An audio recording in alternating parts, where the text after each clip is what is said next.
हाँ जी मेरी क्लास। Very good evening to all of you. मेरी आवाज आ रही है बच्चे सबको? Yes sir. तो बेटा आज हम शुरू कर रहे हैं एक और बहुत ही इम्पोर्टेंट टॉपिक के बारे में। हालांकि इस टॉपिक के बारे में या तो आप क्लास 11th में पढ़ते हो, आपसे सवाल पूछे जाते हैं, नहीं तो सीधा ही एंट्रेंस में आपसे इसके बेस के ऊपर क्वेश्चंस जो है वो पूछे जाते हैं। इनफैक्ट 12th में हम इसको कुछ कम इस्तेमाल करते हैं, बट 11th के बिहाफ पे ये काफी इंपॉर्टेंट है।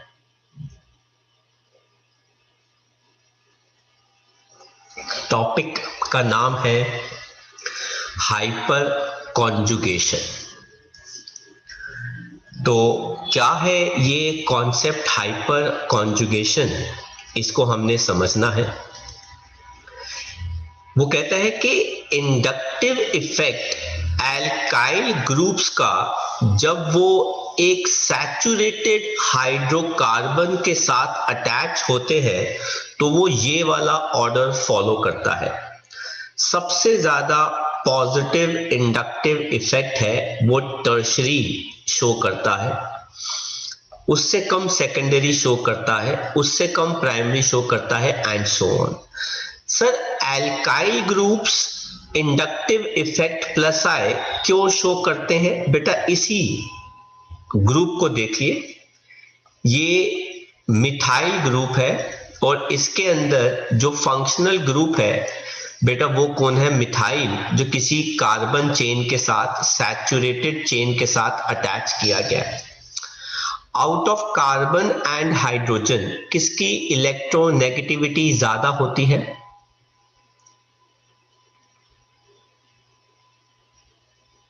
Carbon and hydrogen. हाँ जी, out of carbon and hydrogen किसकी इलेक्ट्रोनेगेटिविटी ज्यादा होती है? कार्बन। कार्बन। तो बेटा इलेक्ट्रॉन डेंसिटी कार्बन की तरफ शिफ्ट करती है, इलेक्ट्रॉन डेंसिटी कार्बन की तरफ शिफ्ट करती है, इलेक्ट्रॉन डेंसिटी कार्बन की तरफ शिफ्ट करती है, जिसकी वजह से इलेक्ट्रॉन डेंसिटी ऑन कार्बन क्या कर जाती है? इंक्रीज।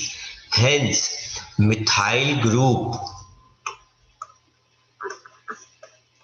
हेंस मिथाइल ग्रुप या एल्काइल ग्रुप क्या बन जाता है? Electron donating group. एंड इस वजह से वो कौन सा इफेक्ट शो करता है? Plus I effect. अब ऐसे ही मिथाइल ग्रुप आप जितने ज्यादा जोड़ दोगे किसी के साथ, ये देखो बेटा मिथाइल ग्रुप जोड़ दिया हमने एक, तो उसका इलेक्ट्रॉन डोनेट करने की टेंडेंसी पहले से क्या कर जाएगी? इंक्रीज कर जाती है। आप एक और एल्काइल ग्रुप इस कार्बन के साथ जोड़ दीजिए,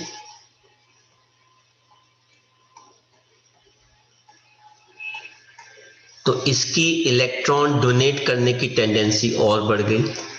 आप इस कार्बन के साथ 3 एल्काइल ग्रुप जोड़ दीजिए, तो इलेक्ट्रॉन डोनेट करने की टेंडेंसी और बढ़ गई। तो जितने ज्यादा एल्काइल ग्रुप आ रहे हैं उसके इलेक्ट्रॉन डोनेट करने की टेंडेंसी बढ़ती जा रही है। यहां पर एक एल्काइल ग्रुप आया मिथाइल, प्राइमरी हो गया। यहां पे 2 एल्काइल ग्रुप आ गए तो सेकेंडरी हो गया, और इस कार्बन के साथ 3 एल्काइल ग्रुप जुड़ गए तो बेटा वो क्या हो गया? टर्शरी। यही वो बात बता रहे हैं कि इंडक्टिव इफेक्ट एल्काइल ग्रुप का अगर सैचुरेटेड कार्बन के साथ अटैच्ड हो या हाइड्रोकार्बन के साथ अटैच्ड हो तो उसका ऑर्डर क्या होता है? टर्शरी वाला इज मोस्ट, देन सेकेंडरी वाला, देन प्राइमरी वाला, and then simple methyl group, जो हमने यहाँ पे ड्रॉ कर लिया है। आपको इसमें से कुछ कॉपी करना हो तो आप फटाफट कॉपी कर सकते हैं। तो इंडक्टिव इफेक्ट का आपने ऑर्डर जो है वो सैचुरेटेड हाइड्रोकार्बन्स के साथ अटैच होके देख लिया। लेकिन वो कहते हैं कि जब यही एल्काइल ग्रुप अनसैचुरेटेड सिस्टम के साथ, जैसे जिसके पास डबल बॉन्ड हो या कोई बेंजीन रिंग हो, तो इंडक्टिव इफेक्ट का एक्चुअली ऑर्डर जो है वो रिवर्स कर जाता है, जिसको हम कहते हैं हाइपर कॉन्जुगेशन और बेकर नैथन इफेक्ट। तो जैसा कि मैंने बताया आपको, क्लास 11th और एंट्रेंस एग्जाम के लिए काफी इंपॉर्टेंट है, और 12th में भी इसके रीजन बेस्ड क्वेश्चन आते हैं, पर हम यूज बहुत कम करते हैं, ना के बराबर हाइपर कॉन्जुगेशन को हम यूज करते हैं। रीजंस 12th में भी बहुत सारे आते हैं। तो अब यहां पर आप इस कॉन्सेप्ट को देखिए कि कैसे होता है ये इंडक्टिव इफेक्ट। अब हुआ क्या, मेरे पास था ethane, H C H H C H H और H। मैंने इसका स्ट्रक्चर ड्रॉ कर दिया। मैंने इस इथेन को बोला कि आप मुझे अपना एक हाइड्रोजन एटम दे दो, ठीक है, और मैं उसके बदले आपको एक बहुत अच्छा सा फंक्शनल ग्रुप लाके दूंगा कल। आई रिपीट, मैंने बोला इथेन को, इथेन आप मुझे अपना एक H हटा दो, दे दो, और उसके बदले मैं आपको एक बहुत ही अच्छा फंक्शनल ग्रुप कल लाके दूंगा। तो मतलब आज वो मुझे H पॉजिटिव देगा और मैं कल उसको उसके बाद H जो भी कंपाउंड देगा, इट्स नॉट कंपाउंड, स्पीशीज देगा, और मैं इसको कल उसके बदले लाके दूंगा।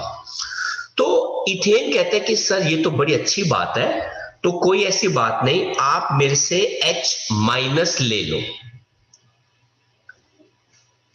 मैंने इससे H माइनस हटा दिया।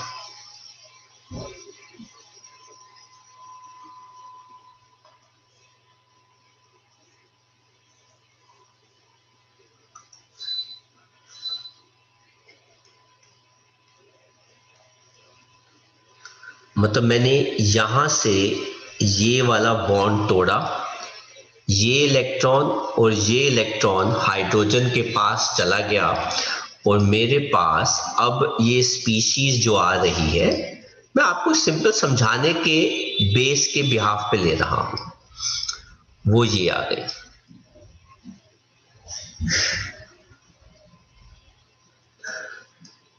और इस कार्बन पे अब चार्ज क्या हो गया, पॉजिटिव। जिस ऑर्बिटल से कार्बन के इलेक्ट्रॉन गया, वो ऑर्बिटल एक तरह से खाली हो गया, इसलिए बेटा उस ऑर्बिटल को मैं ऐसे यहां पे दिखा रहा हूं। इस डायग्राम में आप उस ऑर्बिटल को देख सकते हैं। हालांकि अभी मुझे ऑर्बिटल दिखाने की इतनी कोई जरूरत नहीं है, पर मैंने आपको फिर भी शो करा दिया। अब प्रॉब्लम क्या आई है, प्रॉब्लम ये आ गई कि इस कार्बन के ऊपर इलेक्ट्रॉन डेंसिटी डिक्रीज कर गई, क्योंकि आप देख सकते हैं कि इसके पास चार्ज क्या आ रहा है, पॉजिटिव। इसके पास चार्ज क्या आ रहा है, पॉजिटिव। ऑर्गेनिक केमिस्ट्री का जो हीरो है बेटा वो कार्बन है, और यहां पे कार्बन के पास इलेक्ट्रॉन डेंसिटी की कमी आ गई। आप देख सकते हैं कि इस कार्बन के कुल मिला के 3 बॉन्ड बन रहे हैं, 1 2 और 3। इसके पास कुल मिला के 6 इलेक्ट्रॉन है, तो इसके पास इलेक्ट्रॉन्स की कमी हो गई, और अब ये अपनी कमी को पूरे करने की कोशिश करता है, और ये अपने साथ वाले sp3 कार्बन के साथ जो हाइड्रोजन अटैच है उसको कहता है कि आप मुझे अपना इलेक्ट्रॉन दे दो, क्योंकि मैं तो हूं कार्बन, मैं क्यों अपने ऊपर इलेक्ट्रॉन डेंसिटी का लॉस रखूं, तो हाइड्रोजन आप मुझे अपना इलेक्ट्रॉन दे दो। तो उसने क्या किया, हाइड्रोजन ने अपना इलेक्ट्रॉन इस कार्बन को दे दिया। जैसे ही उसने इस कार्बन को अपना इलेक्ट्रॉन दिया, तो इस कार्बन के पास इलेक्ट्रॉन था, ये देखो ये आ गया हाइड्रोजन का इलेक्ट्रॉन, ये वाला जो हाइड्रोजन है ना, ये वाला जो हाइड्रोजन है इसका इलेक्ट्रॉन यहां पर आ गया और इन्होंने डबल बॉन्ड बना लिया।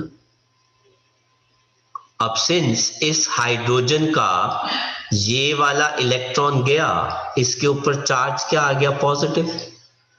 अब यहां पर सारे कार्बन के 4-4 बॉन्ड्स बन गए, 8 बॉन्ड बन गए। लेकिन ये H पॉजिटिव कहता है कि सर इसके बदले मुझे क्या मिलेगा। तो ऑर्गेनिक केमिस्ट्री का कार्बन कहता है कि मैं आपको बॉन्ड तो दे नहीं सकता, लेकिन मैं आपको इतना ज्यादा फोर्स ऑफ अट्रैक्शन दे सकता हूं कि आप मुझे छोड़कर नहीं जा सकते। क्योंकि एक बॉन्ड बनाने के लिए आपको कुछ ना कुछ फोर्स ऑफ अट्रैक्शन चाहिए होता है। तो इस कार्बन ने कहा कि हम आपको इतना फोर्स ऑफ अट्रैक्शन दे देंगे कि आप हमको छोड़कर नहीं जा सकते। इस फोर्स ऑफ अट्रैक्शन को हम कहते हैं hyper conjugation.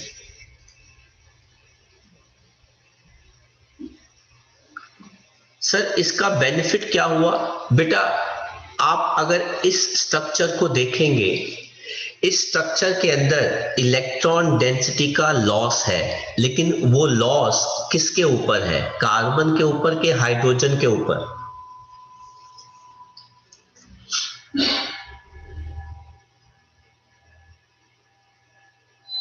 I am asking a question कि पहले स्ट्रक्चर में इलेक्ट्रॉन डेंसिटी का लॉस है एक इलेक्ट्रॉन का, लेकिन वो इलेक्ट्रॉन डेंसिटी का लॉस किसके ऊपर है, कार्बन के ऊपर। लेकिन सेकंड स्ट्रक्चर में वही इलेक्ट्रॉन डेंसिटी का लॉस, उतने ही इलेक्ट्रॉन डेंसिटी का लॉस अब किसके ऊपर है, हाइड्रोजन। तो एक बात बताओ, मुझे इलेक्ट्रॉन डेंसिटी का लॉस कराना है, अब मैं किससे कराऊं, जिसकी इलेक्ट्रोनेगेटिविटी ज्यादा है कि किसकी इलेक्ट्रोनेगेटिविटी कम है।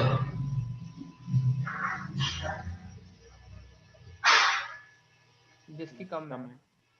इसीलिए बेटा हमने हाइपर कॉन्जुगेशन की मदद से इलेक्ट्रॉन डेंसिटी का लॉस शिफ्ट कर दिया कार्बन से साथ वाले हाइड्रोजन के ऊपर, जिससे हमारा मॉलिक्यूल पहले से ज्यादा क्या हो गया, स्टेबल हो गया। यही नहीं, अभी हमने ये इलेक्ट्रॉन डेंसिटी का लॉस पहले हाइड्रोजन से कराया है, अगर मैं चाहूं तो ये दूसरे हाइड्रोजन से भी करा सकता हूं और तीसरे हाइड्रोजन से भी करा सकता हूं। मतलब वही एक इलेक्ट्रॉन डेंसिटी का लॉस जो पहले सिर्फ एक कार्बन के ऊपर था, हाइपर कॉन्जुगेशन की मदद से उसी एक इलेक्ट्रॉन डेंसिटी का लॉस अब हमने 3 अलग अलग हाइड्रोजन के बीच में इक्वली क्या कर दिया, डिस्ट्रीब्यूट कर दिया। ये रेजोनेंस नहीं होती, पर इसको हम एक और नाम से जानते हैं, वो है नो बॉन्ड रेजोनेंस। क्योंकि रेजोनेंस में तो बॉन्ड्स बनते हैं, लेकिन यहां पर जो स्टेबिलिटी है, उस स्टेबिलिटी के अंदर बेटा बॉन्ड कोई भी नहीं है, सिर्फ फोर्स ऑफ अट्रैक्शन है। बेटा अगर फोर्स ऑफ अट्रैक्शन एक लिमिट के पार होता है तो बेटा बॉन्ड बनता है, लेकिन हम उतना फोर्स ऑफ अट्रैक्शन नहीं दे सकते, पर हम उसका 90% तो दे सकते हैं ना। तो अगर आप 100% फोर्स ऑफ अट्रैक्शन दोगे तो बॉन्ड बनेगा, लेकिन अगर आप 90% फोर्स ऑफ अट्रैक्शन दोगे तो बॉन्ड तो नहीं बनेगा, पर फोर्स ऑफ अट्रैक्शन तो मिलेगा ही ना। इसलिए हाइपर कॉन्जुगेशन को हम नो बॉन्ड रेजोनेंस भी कहते हैं। अब मैं नेक्स्ट स्लाइड में इसका पूरा स्ट्रक्चर ड्रॉ करके मैं आपको एक्सप्लेन करता हूं, जो आप बाद में कॉपी कर लेंगे। यहां पे आ जाइए, ठीक है, क्योंकि मुझे सारे स्ट्रक्चर्स चाहिए। तो हमारे पास एक कंपाउंड था जिसमें से हमने क्या कर दिया, एक फंक्शनल ग्रुप पुराना वाला हटा दिया और मेरे पास यहां पर उसके बदले क्या आ गया, इथाइल केटायन। अब वो जैसे मर्जी आया, हमें उससे कोई लेना देना नहीं है, ये एक इंटरमीडिएट है, इथाइल केटायन। इस इथाइल केटायन के अंदर electron density loss is on carbon atom, जो आप देख सकते हो।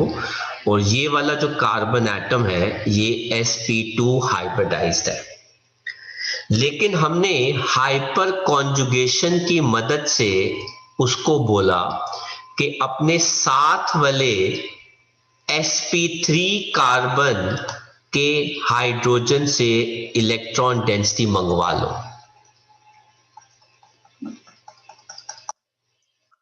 ये इलेक्ट्रॉन डेंसिटी मंगवा लो ताकि ये पॉजिटिव चार्ज उसके पास चला जाए। तो इस कार्बन ने उस हाइड्रोजन से इलेक्ट्रॉन डेंसिटी मंगवा ली, जिस के बिहाफ पे कार्बन के 4 बॉन्ड ईच बन गए, लेकिन उस हाइड्रोजन के ऊपर इलेक्ट्रॉन डेंसिटी का लॉस क्या हो गया, शिफ्ट, जो पहले से मच बेटर है। हालांकि इसके अंदर आप देख सकते हैं कि कार्बन और हाइड्रोजन के बीच में कोई भी बॉन्ड नहीं है, पर फोर्स ऑफ अट्रैक्शन जरूर है, जिसको हम क्या कहते हैं, हाइपर कॉन्जुगेशन। यही नहीं, यही फोर्स ऑफ अट्रैक्शन वो उसके साथ वाले हाइड्रोजन के साथ भी कर सकता है।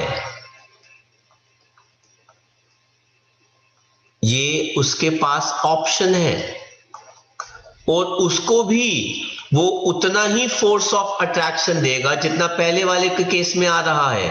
और यही नहीं, वो तीसरे वाले हाइड्रोजन के साथ भी ऐसा कर सकता है। मतलब आपके पास 3 स्ट्रक्चर्स आ गए हाइपर कॉन्जुगेशन के।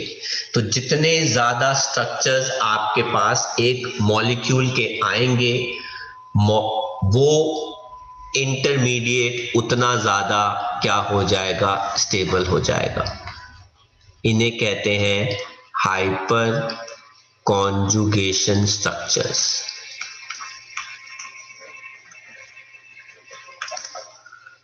और हम इस H पॉजिटिव को उसके बदले जो उसने कुर्बानी दी है या जो उसने सैक्रिफाइस किया है कार्बन के 8 इलेक्ट्रॉन पूरे करने के लिए, इस फिनोमिना को हम कहते हैं नो बॉन्ड रेजोनेंस, जिसका नाम क्या है बेटा, हाइपर कॉन्जुगेशन। यहां पर उसको फोर्स ऑफ अट्रैक्शन मिल रहा है, फोर्स ऑफ अट्रैक्शन मिल रहा है, फोर्स ऑफ अट्रैक्शन मिल रहा है, पर बॉन्ड नहीं बन रहा है। तो इन स्ट्रक्चर्स में हमने ये देखा, सबसे पहले जो स्ट्रक्चर हम ड्रॉ कर रहे थे इंटरमीडिएट, उसमें हमने ये देखा कि इलेक्ट्रॉन डेंसिटी का लॉस कार्बन बियर कर रहा है। लेकिन बाकी स्ट्रक्चर्स में हमने ये देखा कि इलेक्ट्रॉन डेंसिटी का लॉस एक लेस इलेक्ट्रोनेगेटिव एटम हाइड्रोजन कर रहा है, और वो इलेक्ट्रॉन डेंसिटी का लॉस भी फर्दर 3 हाइड्रोजन एटम्स के बीच में क्या हो गया, डिस्ट्रीब्यूट हो गया।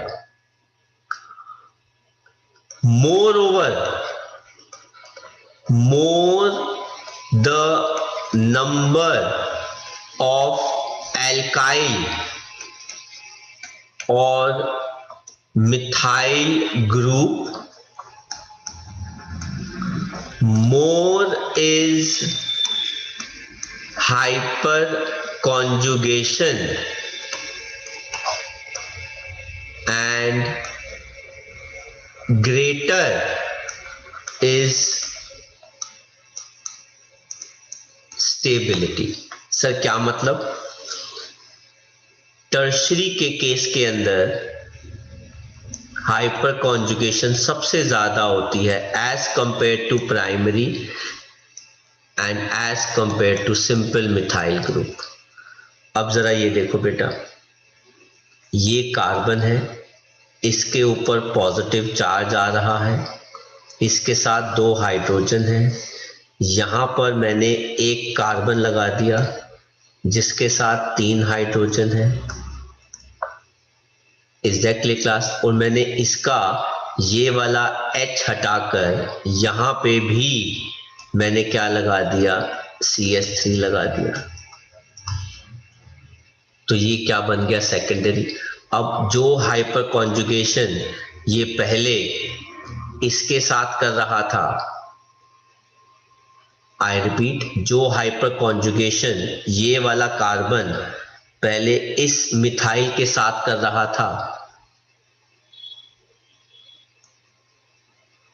अब उतनी ही हाइपर कॉन्जुगेशन ये इस वाले मिथाइल के साथ भी कर सकता है। एंड यही हाइपर कॉन्जुगेशन सबसे ज्यादा हो जाएगी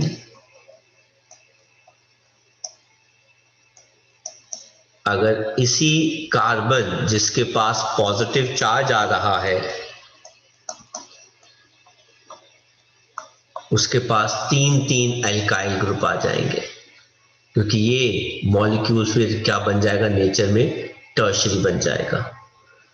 तो 3 स्ट्रक्चर इस एल्काइल ग्रुप के साथ, 3 स्टेबल स्ट्रक्चर इसके साथ, और 3 स्टेबल स्ट्रक्चर इसके साथ। तो एक के साथ अगर 3 आ रहे हैं तो 3 के साथ बेटा 9 स्टेबल स्ट्रक्चर्स आ जाएंगे हाइपर कॉन्जुगेशन के। आई होप आपको कॉन्सेप्ट समझ में आया। हम अभी और एग्जाम्पल भी करेंगे इससे रिलेटेड, पर उससे पहले अगर आपने कुछ प्रीवियस स्लाइड से कॉपी करना है तो आप कॉपी कर सकते हैं, फिर हम आगे बढ़ेंगे।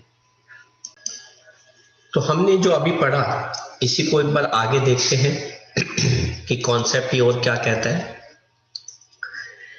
कहता है हाइपर कॉन्जुगेशन एक्सटेंशन है रेजोनेंस इफेक्ट का।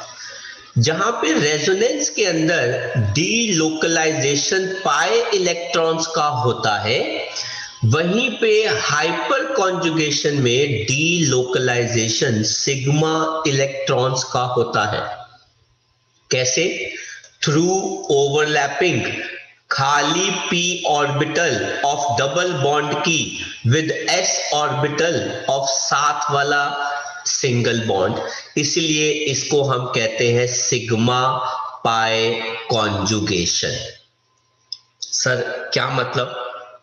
अगली स्लाइड में देखो बेटा, मैं कलर चेंज करके आपको समझाना चाहता हूं कि पाई इलेक्ट्रॉन कौन से हैं और सिग्मा इलेक्ट्रॉन जो है वो कौन से हैं। तो वो कह रहे हैं डीलोकलाइजेशन बिटवीन सिग्मा इलेक्ट्रॉन, ये रहा बेटा वो सिग्मा इलेक्ट्रॉन,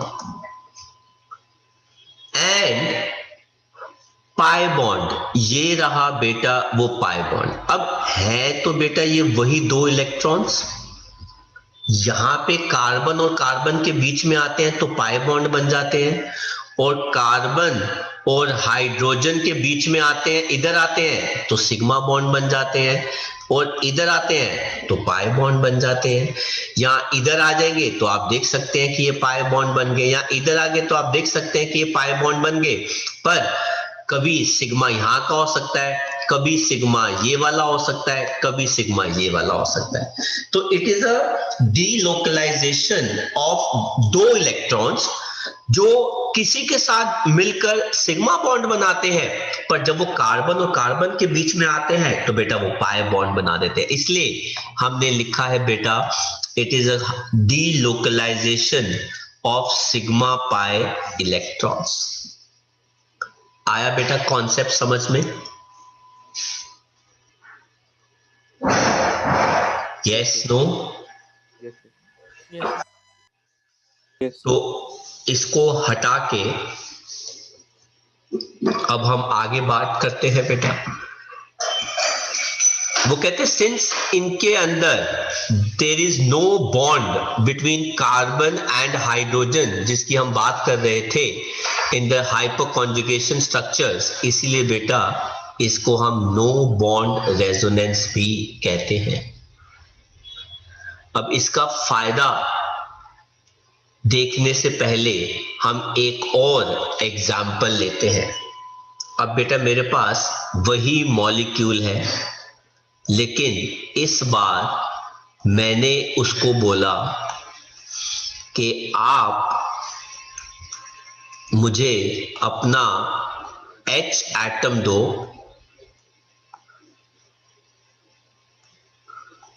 जो अपना इलेक्ट्रॉन लेके भाग जाए। तो मेरे पास जो स्पीशीज आई उसके अंदर इस कार्बन के पास ये एक इलेक्ट्रॉन आ गया। इसको बेटा हम कहते हैं इथाइल फ्री रेडिकल। पिछला वाला तो कार्बन पे पॉजिटिव चार्ज था, इसको कहते हैं इथाइल फ्री रेडिकल।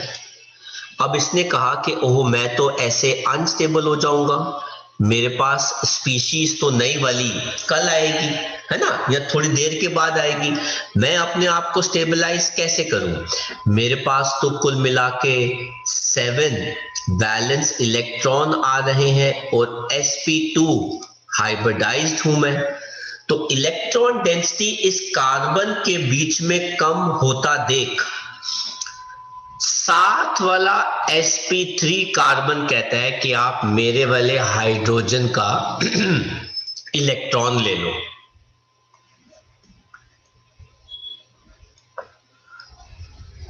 और मैं इस हाइड्रोजन के साथ बॉन्ड नहीं बना रहा, मैं अपना इलेक्ट्रॉन इससे हटाकर आपके इलेक्ट्रॉन के साथ बॉन्ड बना लेता हूं।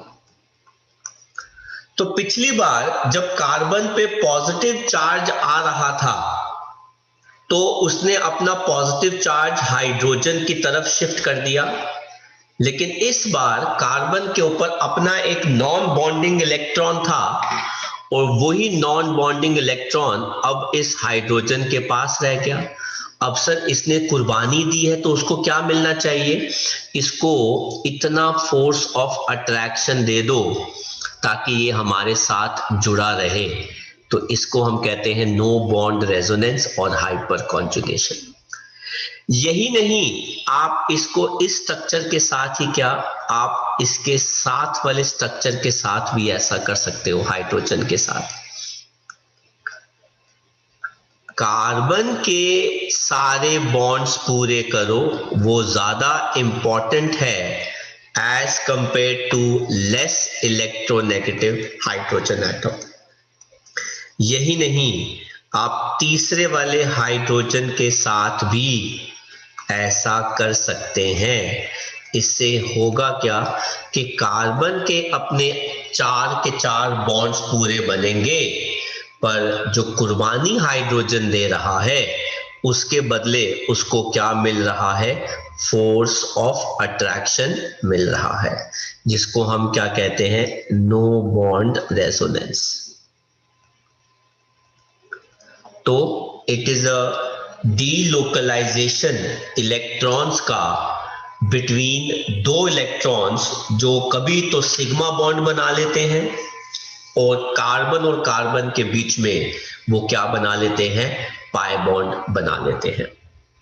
आप इसको भी कॉपी कर लीजिए, फिर हम आगे बढ़ते हैं। तो अब हम देखते हैं हाइपर कॉन्जुगेशन का सिग्निफिकेंस क्या है। कहते हैं ऑल्दो हाइपर कॉन्जुगेशन एक वीकर इफेक्ट होता है रेजोनेंस का, लेकिन ये काफी यूजफुल होता है कुछ प्रॉपर्टीज को एक्सप्लेन करने का, जैसे direct influence of alkyl group benzene ring के साथ या किसी डबल बॉन्डेड ग्रुप के साथ। कैसे, जरा आप ये देखिए, जब आप बेंजीन रिंग के अंदर CH3 अटैच करते हैं बेटा, उस कंपाउंड को हम कहते हैं टोलुइन। और हम जानते हैं कि जो एल्काइल ग्रुप होता है, बॉन्ड CH3 ग्रुप जो होता है बेटा, वो इलेक्ट्रॉन डोनेटिंग ग्रुप होता है। सर कैसे बेटा, किसकी वजह से, हाइपर कॉन्जुगेशन की वजह से। सर वो कैसे, जरा देखो बेटा, यहां पर ये दोनों इलेक्ट्रॉन मिलकर कौन सा बॉन्ड बना रहे हैं, सिग्मा बॉन्ड। लेकिन जब यही दोनों इलेक्ट्रॉन मिलकर यहां पर इस कार्बन और कार्बन के बीच में आ जाते हैं, तो बेटा ये क्या बना लेते हैं, डबल बॉन्ड। और उसी समय ये वाले दोनों इलेक्ट्रॉन शिफ्ट होके ऑर्थो पोजीशन पे आ जाते हैं और ऑर्थो पे इलेक्ट्रॉन डेंसिटी बढ़ गई। अब सिंस इस हाइड्रोजन का ये वाला इलेक्ट्रॉन इस कार्बन के पास चला गया, तो इस H के पास चार्ज आ गया पॉजिटिव, और बेटा ये क्या आ गई, hyperconjugation, no bond resonance, force of attraction. अब इस ऑर्थो पोजीशन के पास कुल मिला के 3 बॉन्ड है। सर कैसे, एक तो इस कार्बन के साथ, एक नीचे वाले कार्बन के साथ, एक किसके साथ होता है बेटा, हाइड्रोजन के साथ। तो 3 बॉन्ड का मतलब 6 इलेक्ट्रॉन, और 2 इलेक्ट्रॉन और मतलब 8 इलेक्ट्रॉन। प्रॉब्लम क्या है, लो ये नेगेटिव चार्ज। तो जैसे ही ये कंसेक्यूटिव कार्बन के साथ डबल बॉन्ड बनाता है ये वाला, उसी समय कार्बन और कार्बन के पाई इलेक्ट्रॉन शिफ्ट होके पैरा पे आ जाते हैं। अब वही बात आ गई, पैरा वाले कार्बन के पास कितने बॉन्ड हो गए, 3 बॉन्ड, एक लेफ्ट में, एक राइट में, एक H के साथ, तो कितने हो गए, 6 इलेक्ट्रॉन। लेकिन ये जो लोन पेयर है कितने हो गए, 8। प्रॉब्लम क्या है, नेगेटिव चार्ज। ये इलेक्ट्रॉन जैसे ही इस कार्बन और कार्बन के साथ बॉन्ड बनाते हैं पाई, ये पाई इलेक्ट्रॉन शिफ्ट होके दोबारा ऑर्थो पे आ जाते हैं। और फाइनली जब यही ऑर्थो के पाई इलेक्ट्रॉन शिफ्ट होके यहां पे बॉन्ड बनाते हैं, तो ये पाई इलेक्ट्रॉन शिफ्ट होके H के पास वापस चले जाते हैं।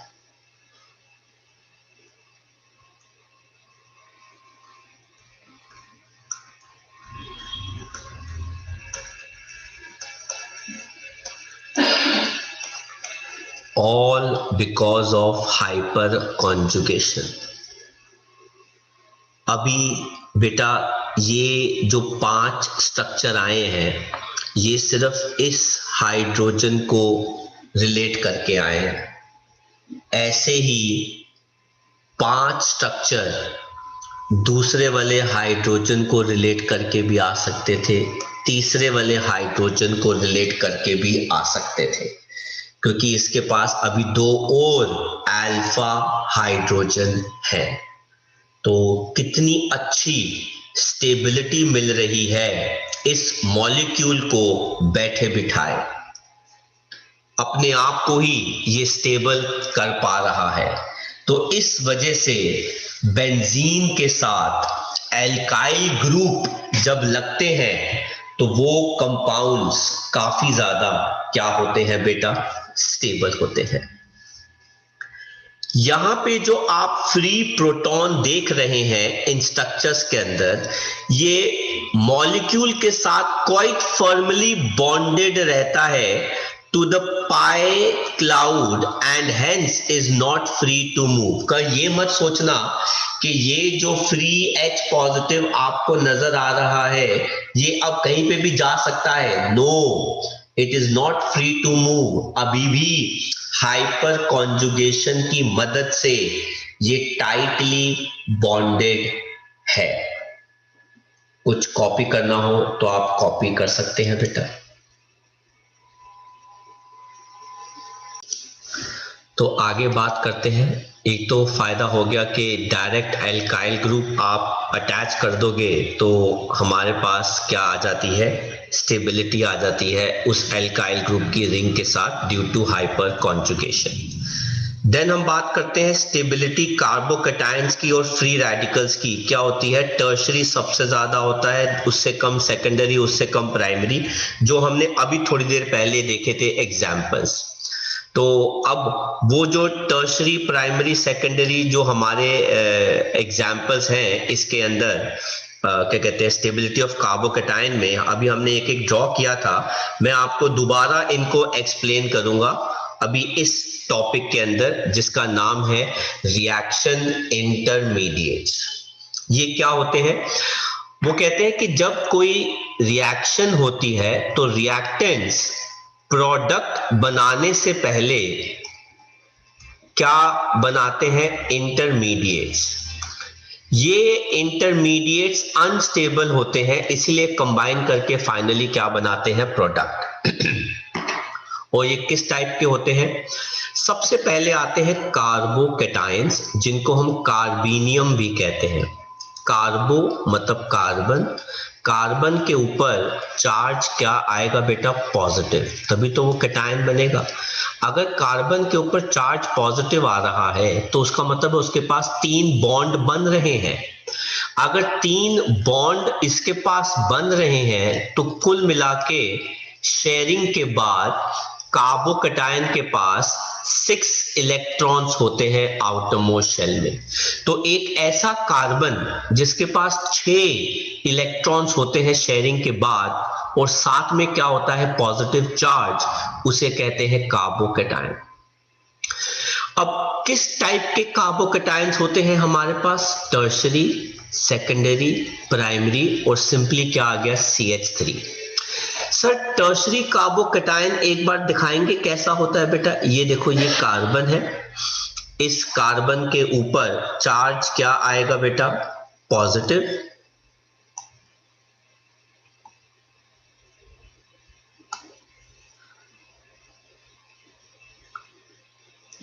और इसके साथ 3 एल्काइल ग्रुप जुड़े हुए हैं। ये आ गया पहला एल्काइल ग्रुप, ये आ गया दूसरा एल्काइल ग्रुप, ये आ गया तीसरा एल्काइल ग्रुप, इसलिए इसको क्या कहते हैं, टर्शरी।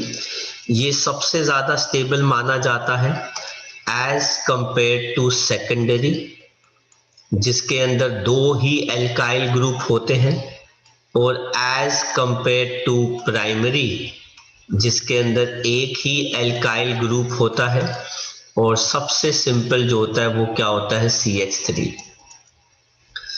सर टर्शरी कार्बोकैटायन सबसे ज्यादा स्टेबल क्यों है, इसका रीजन बताइए।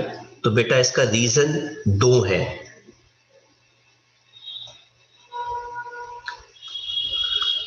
Tertiary carbocation is most stable due to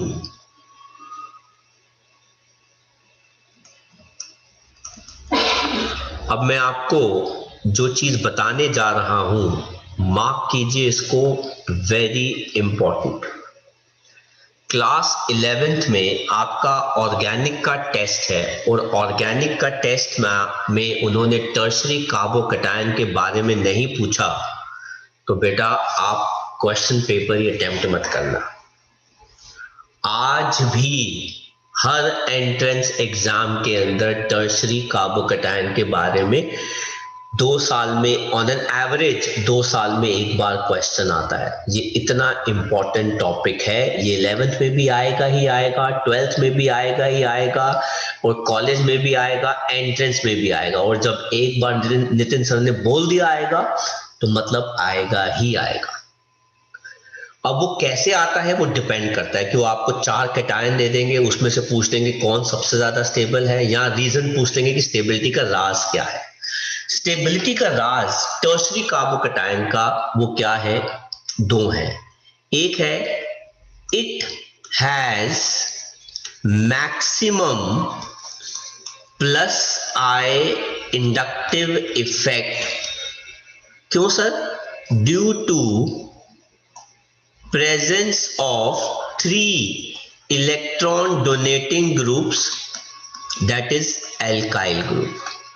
बेटा एल्काइल ग्रुप, ये जो मिथाइल ग्रुप है, ये इलेक्ट्रॉन डोनेटिंग होता है, ये इलेक्ट्रॉन डेंसिटी कार्बन को पास करता है।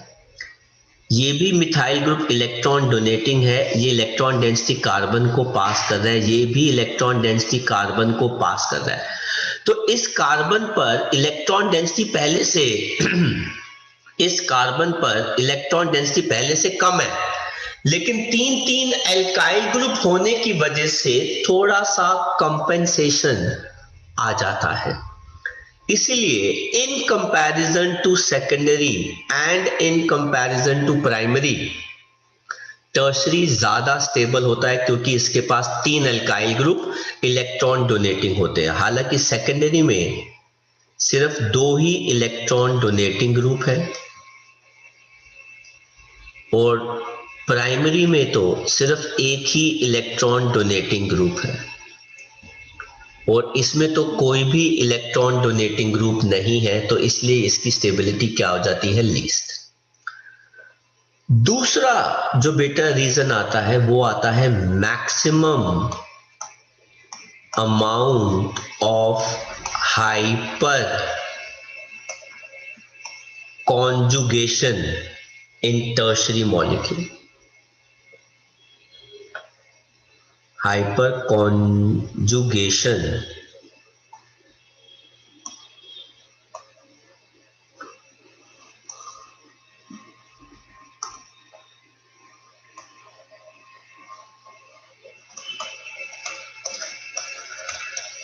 इन टर्शरी मॉलिक्यूल,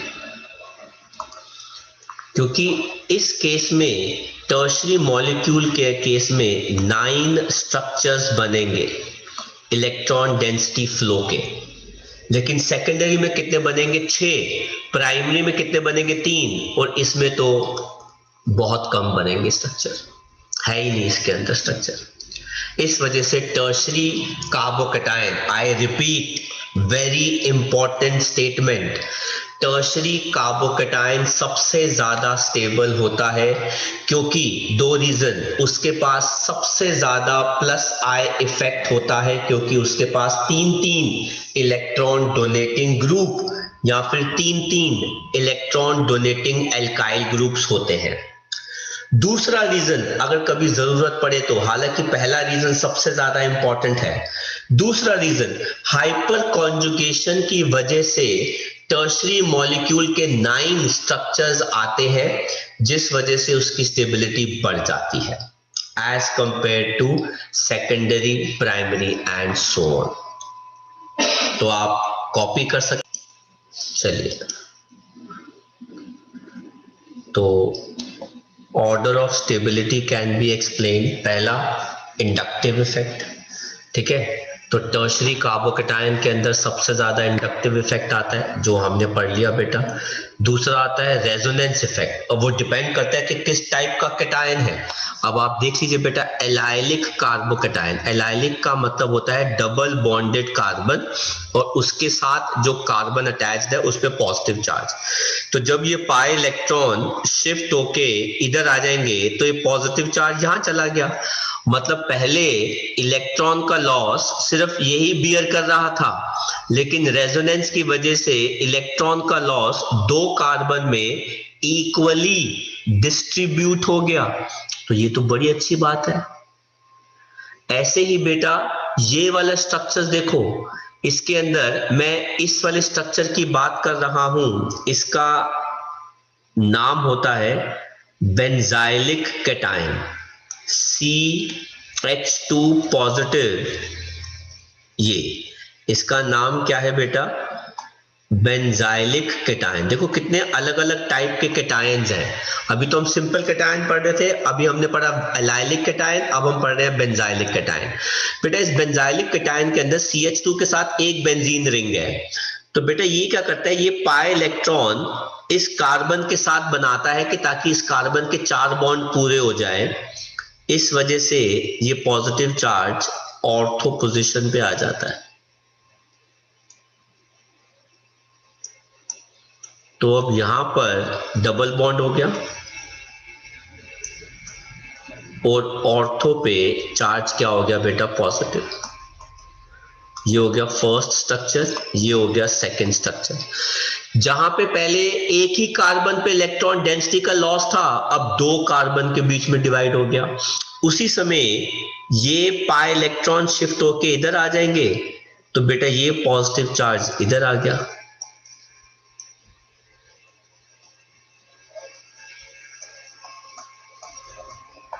ये आ गई पैरा पोजीशन, स्ट्रक्चर नंबर 3। यहां पे आ गया डबल बॉन्ड CH2 और ये आ गया यहां। ये पाई इलेक्ट्रॉन शिफ्ट होके इधर आए तो ये इधर आ गया।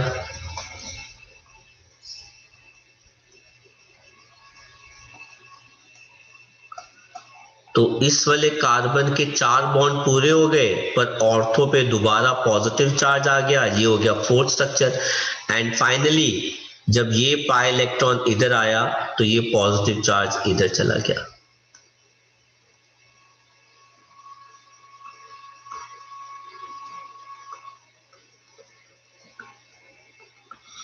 तो आप देख सकते हैं विद 1 बेंजीन रिंग बेटा 5 स्ट्रक्चर आ गए। विद 2 बेंजीन रिंग 10 स्ट्रक्चर्स बन जाएंगे स्टेबिलिटी के due to resonance. With 3 benzene rings बेटा 15 स्ट्रक्चर्स बन जाएंगे रेजोनेटिंग।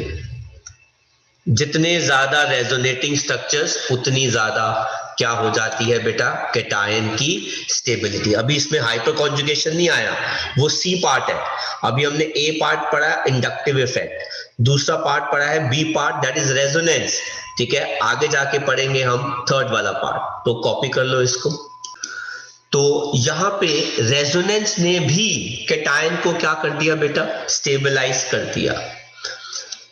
आगे देखते हैं बेटा, कहते हैं इसके अलावा अगर आप कोई इलेक्ट्रॉन डोनेटिंग ग्रुप अटैच कर दो, जैसे methyl, methoxy, alcohol, benzene ring के साथ, तो वो फर्दर स्टेबिलिटी बढ़ा देता है।